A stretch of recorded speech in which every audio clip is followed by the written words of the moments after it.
Let's say you win a legal judgment for $1 million. You're rich, right? Well, not exactly. You can't just take that piece of paper to the grocery store. That's trapped wealth.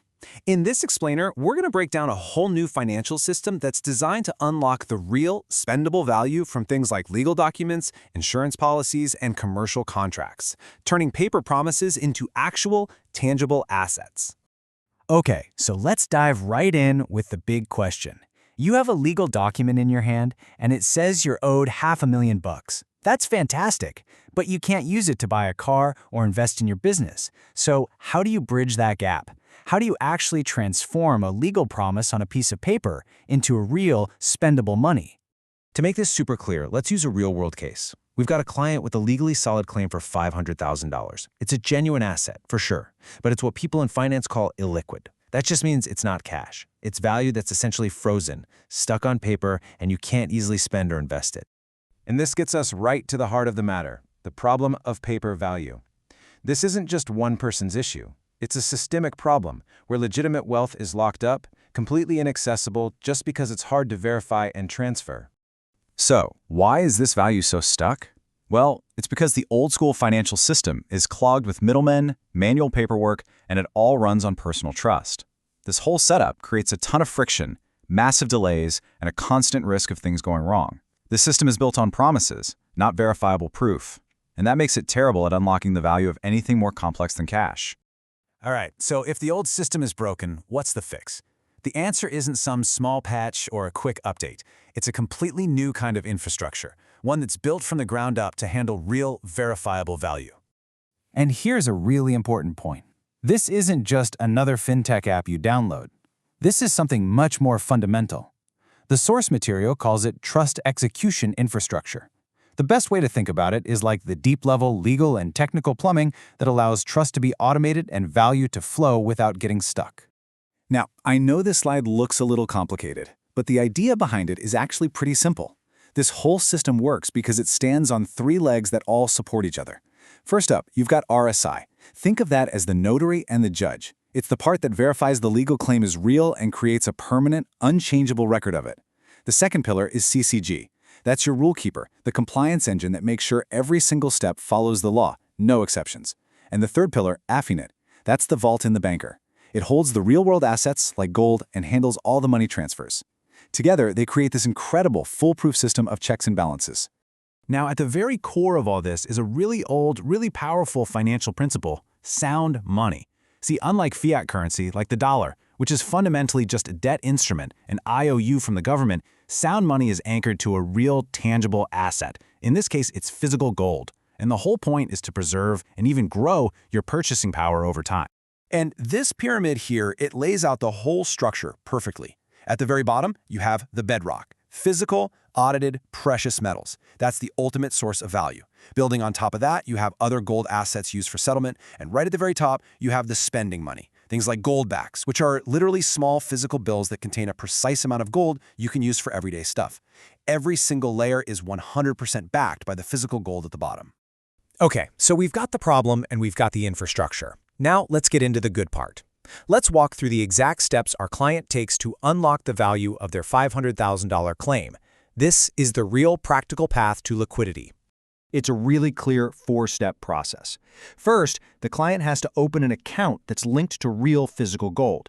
Second, they need to put up some collateral, some skin in the game, to secure their spot in the system.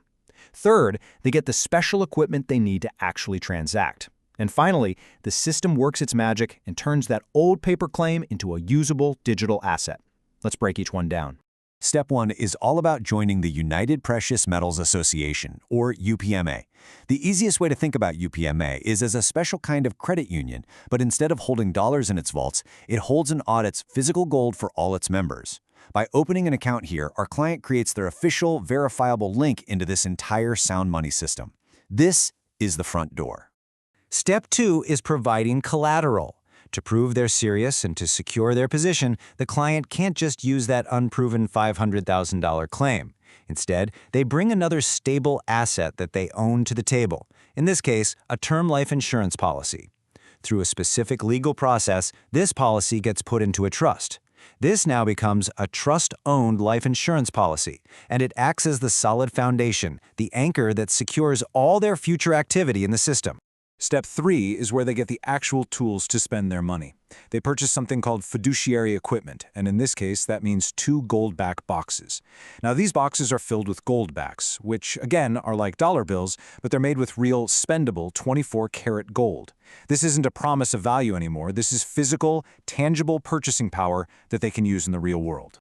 Now, you might be wondering, what does that cost? Well, the sources point out that 2 of these gold-back boxes run about $100,000. But here's the key. This isn't just a fee that disappears. It's an acquisition.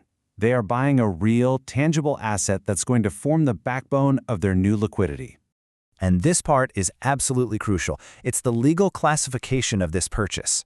When it's acquired inside this system, the gold-back box isn't treated like a personal investment in gold.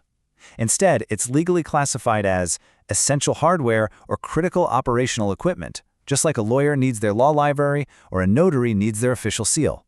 That distinction is vital for how it works. And finally, step 4, turning that piece of paper into a digital asset. This is where the magic really happens. The original $500,000 legal document goes through what's called a data translation pipeline. Basically, all the key info from the paper claim is converted into a secure digital format and locked into a smart contract on the blockchain. The result? A perfect digital title for the asset.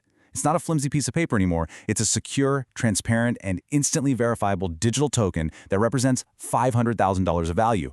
So, with the whole process complete, let's just step back for a second and look at the huge transformation that's just taken place. Our client has fundamentally changed the very nature of their wealth. And this slide just says it all, doesn't it? Before, they had an illiquid $500,000 paper claim, basically a promise of value. After, they have a liquid tokenized asset, fully collateralized and anchored to physical gold.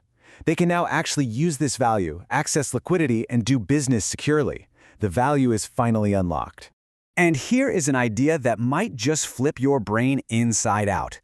The source material points out that this kind of money behaves the exact opposite of the dollar.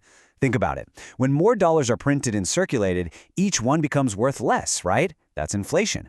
But because this money is backed by a hard asset, when it's used and circulated within its community, it actually becomes more valuable. Every transaction adds to its strength, increasing its purchasing power over time. Look, this case study is more than just a clever solution for one person's problem. It's a glimpse into a potential new blueprint for how finance could work on a much, much larger scale. When you really boil it all down, this system represents a series of massive shifts. We're moving from a world of promises to a world of cryptographic proof. We're moving from economies built on debt to economies built on real assets, from trusting a few centralized institutions to trusting a decentralized, verifiable network. And maybe most importantly, we're shifting from abstract paper wealth to real, tangible purchasing power. And don't think for a second this is just some theoretical idea. This is happening right now, on the world stage. You have major economic blocs like the BRICS nations actively searching for alternatives to the US dollar for international trade. And how are they doing it? By building new payment systems and buying up massive amounts of gold. The very same principles we just explored, a system built on verifiable, tangible assets instead of debt, is a potential blueprint for the future of global finance. So we'll leave you with this question to think about. In an increasingly digital world that's filled with promises, algorithms, and virtual assets, what is the real future of trust? Is it going to be based on the institutions and governments we've always had, or is it going to be based on verifiable, tangible assets and pure mathematical proof? It's a question that could redefine our entire global economy.